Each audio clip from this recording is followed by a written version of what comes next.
রেশনের লাইন দেখে মাথা খারাপ। হ্যালো এভরিওয়ান, সবাইকে তো আবারও বেরিয়ে পড়েছি অষ্টমীর সন্ধ্যেতে। তো চলো পুরো ভিডিওটা দেখতে থাকো, অবশ্যই তোমাদের ভালো লাগবে। তো এখন পুরো অন্ধকার হয়ে গেছে।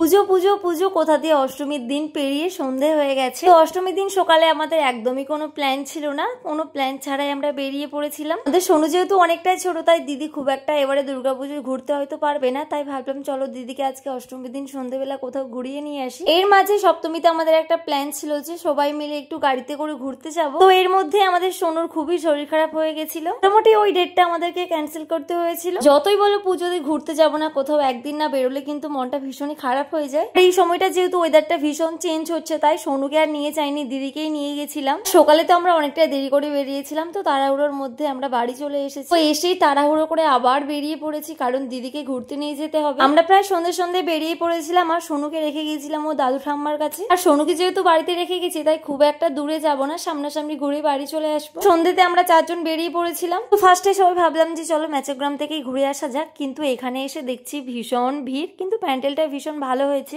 ভিড় বলতে ভিড় ভাবনার বাইরে। ম্যাচগ্রামে ঠাকুর দেখতে এসে আমি রেশনের লাইন দেখে মাথা খারাপ।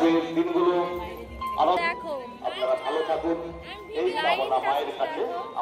তো প্যান্ডেলটা যেহেতু ভীষণই ভালো হয়েছে, তো ভাবলাম চলো সবাই মিলে প্যান্ডেলের ভেতরেই যাওয়া যায়। আর অষ্টমীর দিন সন্ধ্যেতে যারা গিয়েছিল এই ম্যাচগ্রামে, তারা বুঝতেই পারবে কতটা ভিড় হয়েছিল। মানে লাইন দিয়ে ঠাকুর দেখতে হলে প্রায় 1 ঘন্টা সময় লাগবে। তো এটাই ভাবো, একটা প্যান্ডেল দেখতে যদি 1 ঘন্টা সময় লাগে, তাহলে অন্যান্য প্যান্ডেল গুলো কখন দেখবো। মোটামুটি তোমাদের দাদা ভাইয়ের ইচ্ছে ছিল প্যান্ডেলটার ভেতরে যাওয়ার, কিন্তু লাইন দেখে আমি বললাম চলো বাড়ি চলো। তো ওখান থেকে চলে গেছিলাম আমরা কেশাপাট। এখানে প্যান্ডেলটা খুব ভালো হয়েছে, থিমটার নাম ছিল চক্ষু হাসপাতাল। আর কেশাপাটের এই প্যান্ডেলটা তোমরা কে কে দেখতে এসেছো অবশ্যই কিন্তু আমাকে জানিও। মোটামুটি এখানের ভিড়টা খুবই কম ছিল। আসা মাত্রই মাকে দর্শন করলাম, আর মায়ের মুখটা ভীষণ সুন্দর লাগছে। অনেক কাছ থেকে দেখতে পেয়েছি ঠাকুর, কারণ এখানে অনেকটাই ভিড়টা কম আছে। এখানে থিমটাও কিন্তু খুব সুন্দর। মোটামুটি দুটো প্যান্ডেল দেখতে আমাদের 10টা বেজে গেছিল, আর এর মধ্যে সবাইকে একটু খিদেও পেয়ে গেছিল। সামনেই ছিল একটু ঝাল ঝাল ঘুগনি, তো ভাবলাম চলো সবাই মিলে একটু ঘুগনি খাওয়া যাক। তার সাথে নিয়েছিলাম ডিম সেদ্ধ। হালকা ফুলকা নাস্তা করে চলে গেছিলাম আমরা সোনামুইতে। মোটামুটি এখানের প্যান্ডেলটা খুবই ভালো হয়েছে। মোটামুটি যেহেতু ভিড়টা কম আছে, ভাবলাম চলো ভেতরেই যাওয়া যাক। যেহেতু 8টার সময় বেরিয়েছি, তাই এত কম সময়ের মধ্যে আমরা প্রায় 3 থেকে 4টে ঠাকুর দেখেছি। এদিকে আমরা লাইন দিয়ে টুকটুক করে এগিয়ে যাচ্ছি। এর মধ্যে আমার আবার কানেরটা খুলে গেছে, তো বোনকে বললাম কানেরটা আটকে দে। তো এখন আমরা চলে এসেছি আহারে বাঙালি হোটেল রেস্টুরেন্টে। 3-4টে প্যান্ডেল দেখার পর আমার ভীষণ খিদে পেয়ে গেছিল। ওরা থেকে 5 বেড়ে যাওয়ার মাঝে এই রেস্টুরেন্টটা পড়বে তিরুপতি গেস্ট হাউসের ঠিক পাশে। তবে এর আগেও আমরা এই রেস্টুরেন্টে এসেছি। এখানে এসে দেখছি লাইন দিয়ে খেতে হচ্ছে, মানে পুরো ভর্তি হয়ে গেছে। বেশ অনেকক্ষণ আমরা ওয়েট করার পর মোটামুটি আমরা সিট পেয়ে গেছি।